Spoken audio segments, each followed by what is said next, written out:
kalau kemarin kita udah ke salah satu masjid yang ada di Bekasi, kali ini aku udah ada di gereja GBI Ginosko.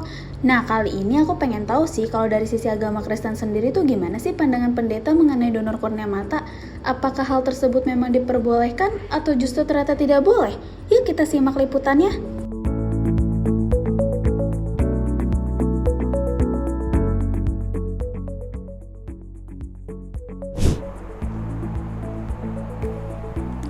Welcome back Besti. Nah, kalau kemarin kita udah ke salah satu tempat ibadah yang ada di Bekasi, yaitu masjid. Nah, sekarang aku lagi ada tempat ibadah terbanyak kedua di Indonesia, yaitu apa?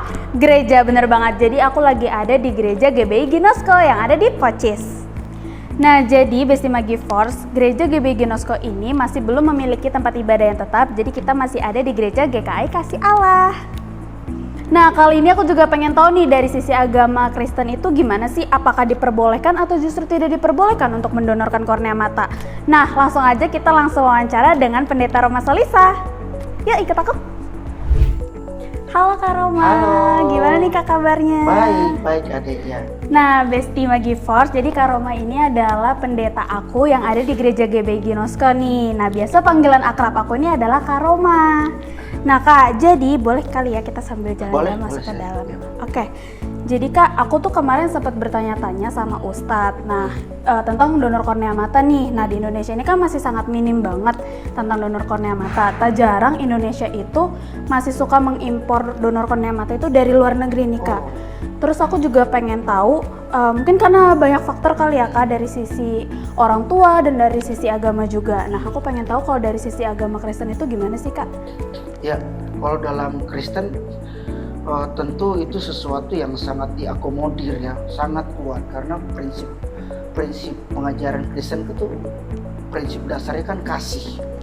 Ya, bahkan dalam kitab kalau bilang Injil catatan teksnya itu ada cara kasih, bagaimana kita bahkan bisa menyerahkan nyawa bagi saudara kita. Jadi mungkin kalau bicara dasar yang bukti aktualnya mungkin tidak ada, tapi dasar teksnya itu ada banget. Ya. Jadi Kekristenan sangat mendukung donor kornea mata. Ya, baik. Mungkin kita boleh. Ya, silakan duduk deh. Nah Kak, mungkin kita bisa lanjut ke pertanyaan selanjutnya ya.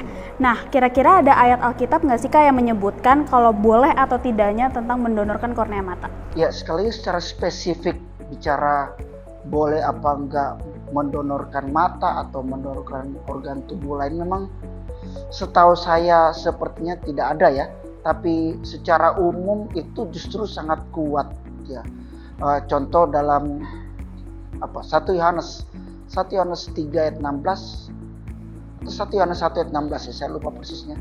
Jadi itu perintahnya bagaimana karena Tuhan Yesus mau mati buat keselamatan kita, dia menyerahkan nyawanya, maka itu juga dapat menjadi teladan ya, dapat menjadi teladan kita sebagai orang percaya untuk dapat bahkan menyerahkan nyawa ya. Artinya kita bisa katakan jangankan menyerahkan organ tubuh, untuk menyerahkan nyawa saja itu diperintahkan oleh Tuhan Yesus dalam kehidupan Kristen dalam pengertian untuk kebaikannya. Jadi bukan untuk menyerahkan nyawa dengan sembarangan. Kalau itu memang diperlukan, itu diperintahkan oleh kebenaran firman Tuhan itu. Oke Kak, untuk pertanyaan selanjutnya, berarti donor kornea mata ini menjadi hal yang diwajarkan dan didukung ya dalam agama Kristen? Ya tentu, karena pada dasarnya sekali lagi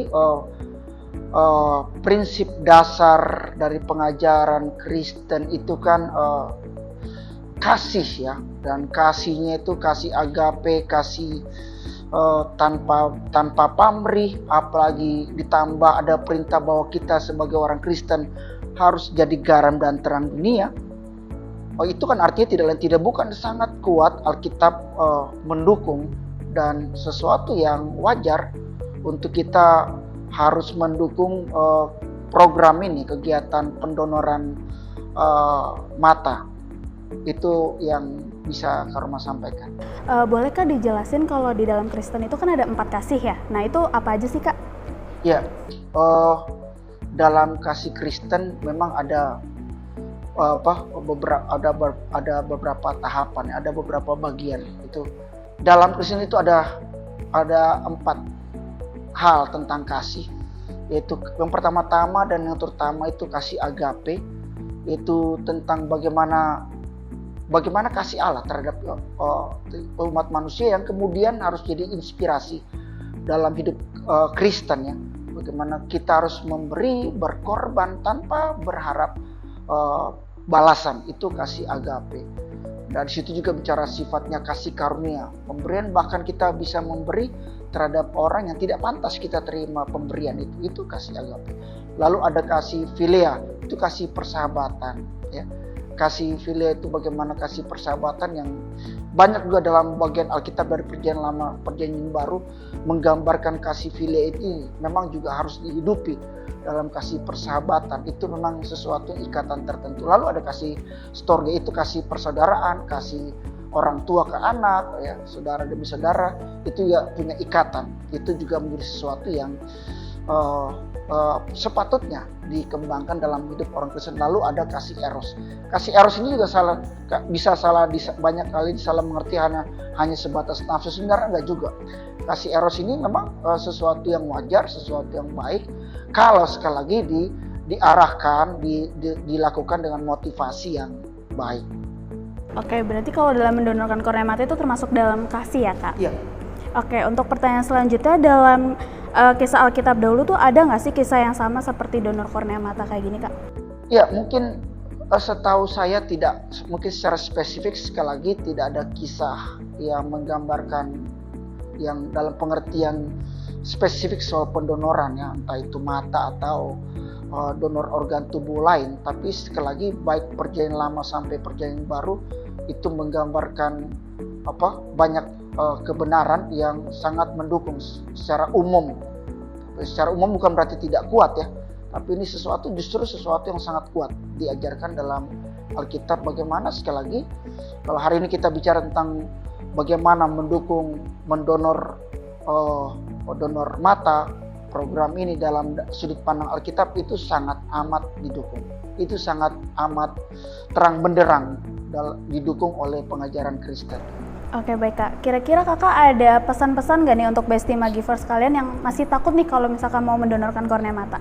Ya, sekali lagi pada prinsipnya donor mata ini bagaimana kita bisa memberi ya, berbagi, bahkan jadi berkat bagi orang-orang sekitar kita, dan harusnya tidak ada halangan ya, harusnya tidak ada halangan untuk kita mendukung dan menopang program ini.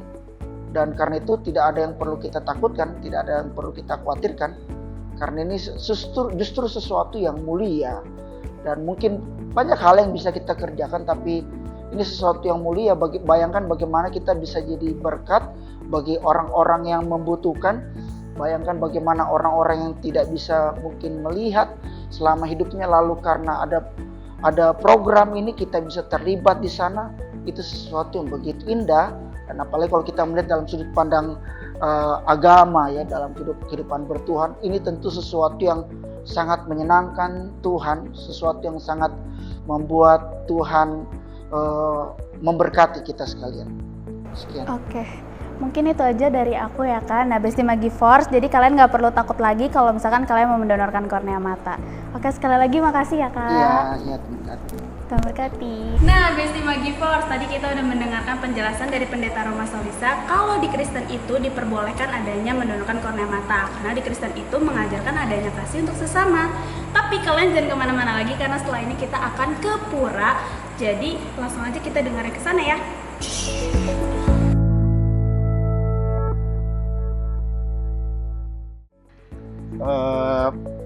Kalau yang pengalaman saya sendiri atau saya ini sih belum ada ya, tapi saya yakin biasanya kan kayak gitu kan mungkin nggak diupacarkan besar-besaran gitu ya, ataupun kalau ada tidak ditampilkan di publik gitu ya, bahwa ini misalnya di jenazah yang diambil itu ada donornya atau apa, biasanya kan tidak dipublikasikan ya. Jadi selain tadi yang di Samhita itu tadi ya, ada juga di kisah di bagian dari Mahabharata di Santi Parwa itu yang menyebutkan itu tadi ada tokoh yang menyumbangkan atau diminta. Jadi dia diminta untuk menyumbangkan sebagian anggota tubuhnya untuk menolong orang lain, dan itu dilakukan gitu ya Bang, dibenarkan, dan jadi semacam dianjurkan, bukan dianjurkan ya, diminta dan diinginkan. Jadi